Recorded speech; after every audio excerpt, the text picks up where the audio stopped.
Welcome back to Profits of IT. I'm Jim Punzenberger, your host and creator and founder of ManagedProspectingSystem.com. If you're an IT services business, I built it specifically for you.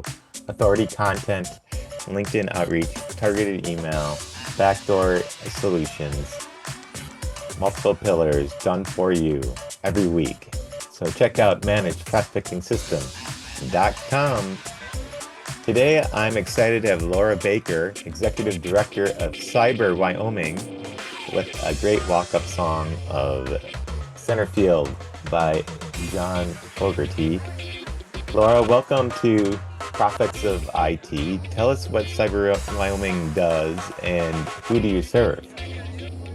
Oh, thank you. Thank you for having me on today. I really appreciate it. And Cyber Wyoming is not just for Wyoming. I want to start out there and say we have Wyoming roots, but nationwide reach. And what we do is we are a nonprofit that educates you to help you manage your small business. And we have that micro business niche that is so underserved in the US. And basically, we start with your mission statement and help you create your security goals and go from there. And we don't use tech talk, which is also nice. So that when you are big enough to hire a managed service provider or technical assistance, you know what you're asking for and you're a better partner and you know what you should be receiving. Great. So let's jump right into it, Laura, and let me ask you this question. What's the biggest misconception the businesses you serve have about cybersecurity? It won't happen to me. I'm too small. It's not going to happen to me. That because with AI in the last year, they've all kind of dissolved that. And I'll tell Uh-huh. you, that's all I heard 2 years ago. And now with AI, it's kind of dissolved and they're realizing it is happening to them all the time because AI makes it easy for the hackers. That's certainly the case. So, um, what what should they be doing in regards to cybersecurity that they're not doing? Well, you know, I think our primary target market is if I see somebody email me with a Gmail address or a free MSN address or Yahoo or something like that, and it says company A at Uh-huh. yahoo.com. That is one of the biggest things that it's a red flag to me that they probably don't understand that their data is being compromised. They probably don't understand the data privacy laws in the background.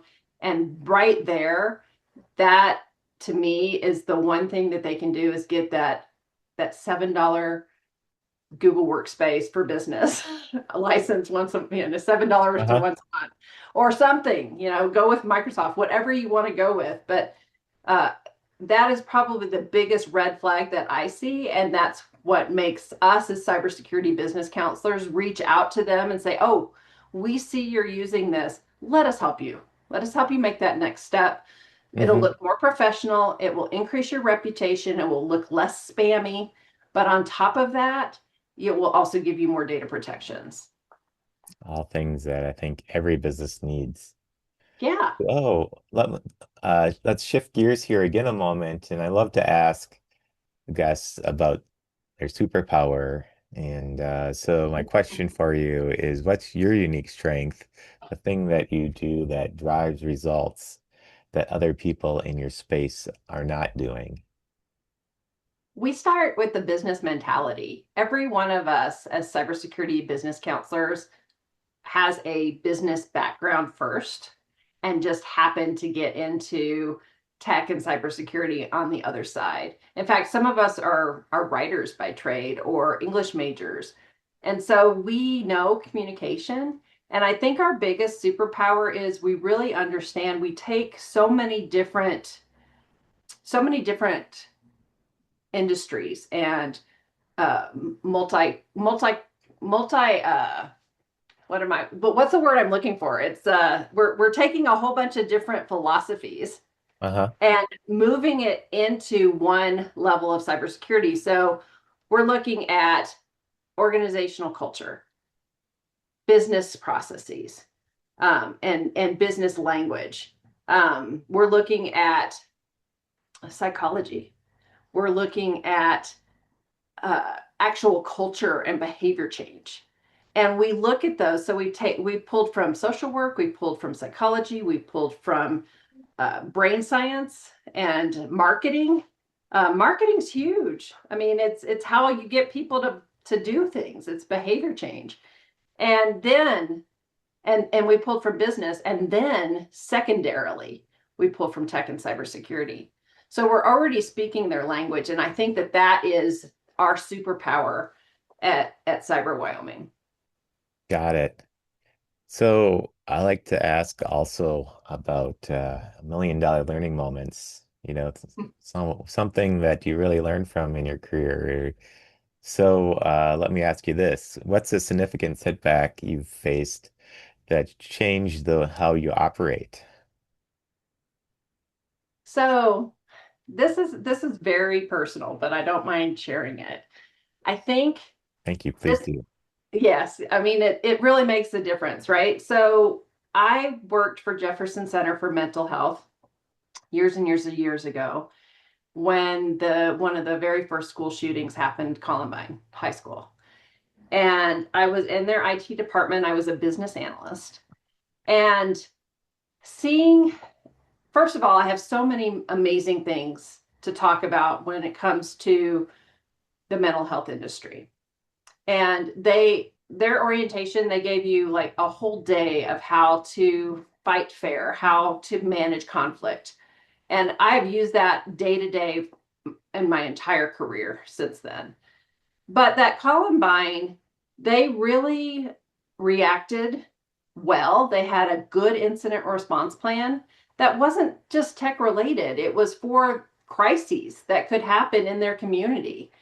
And I saw them implement that, and I was part of it during the Columbine crisis. Um, and it stuck with me my whole life because of it.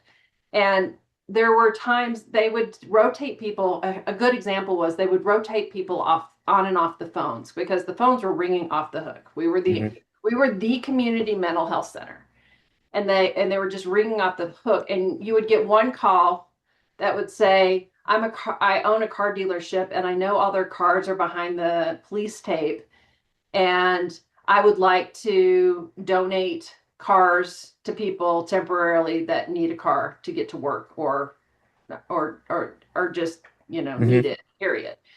And then the second call would be, how could you let this happen? And they'd be screaming at you.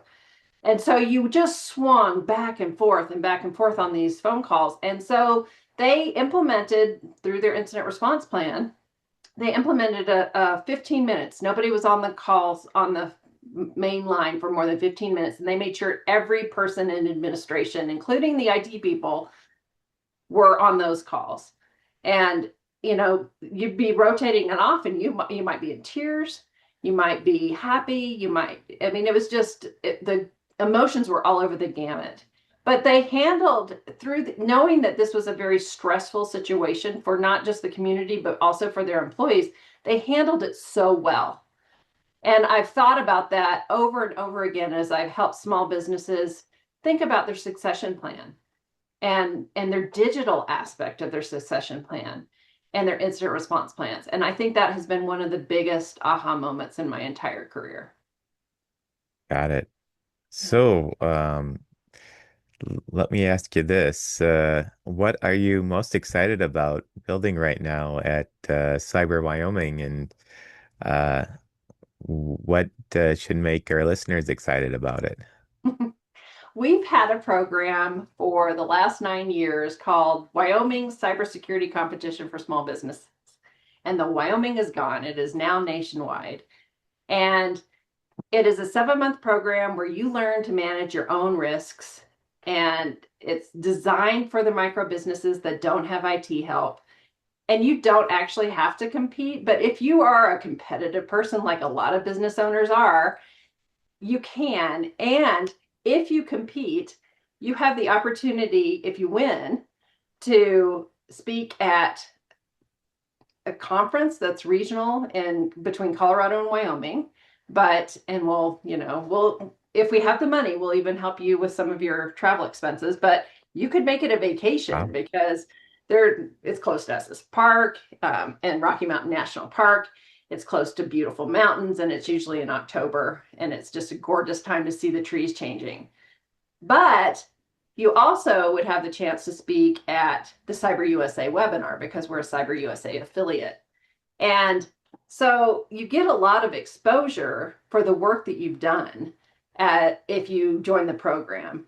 And we even have a name your own price option because we're a nonprofit and our board has said we do not want cost to be an issue. So they can take the course, and it's one-on-one with another business counselor, and you can take the course and you can manage your risk, and you usually manage your risk score and it goes down like 70%, and your confidence Wow. level goes way up. I mean, it's a great program, and it's a high value for small business owners that don't have IT help. So if somebody's interested in this, what's a great way for them to find out more? Oh, thank you. Feel free to reach out to me at info@cyberwyoming.org, or you can go to cyberwyoming.org and look for the cyber training, business cyber training program. We are about to revamp our entire homepage so that might be much easier to find. But right now, go to programs for business, and you will find it right there. Cool. So we'll include links in the show notes. So check the show notes for links to the email and to the website. We'll include both of those. Thank you. I appreciate it. Our pleasure. And any final thoughts before we wrap up here, Laura? Yeah, I mean, I think cybersecurity is easy when you have somebody that's like a Sherpa to walk you through it. And that's really what we do. And I want people to have fun when they're doing it because technology is not always fun. Most of us have kind of a negative attitude about it because darn it, it's not working. Our phone updated and the app isn't working anymore. And we get kind of frustrated with it. But if you have somebody else to laugh about it with and to help you problem solve, it's so much more manageable and easy. So that would be my final thought. Thank you for asking. Well, thank you for sharing. And now would be a good time to check out managedprospectingsystem.com as we wrap up here. And once again, this has been Profits of IT. I'm Jim Punzenberger. Stay hydrated and caffeinated. Bye for now.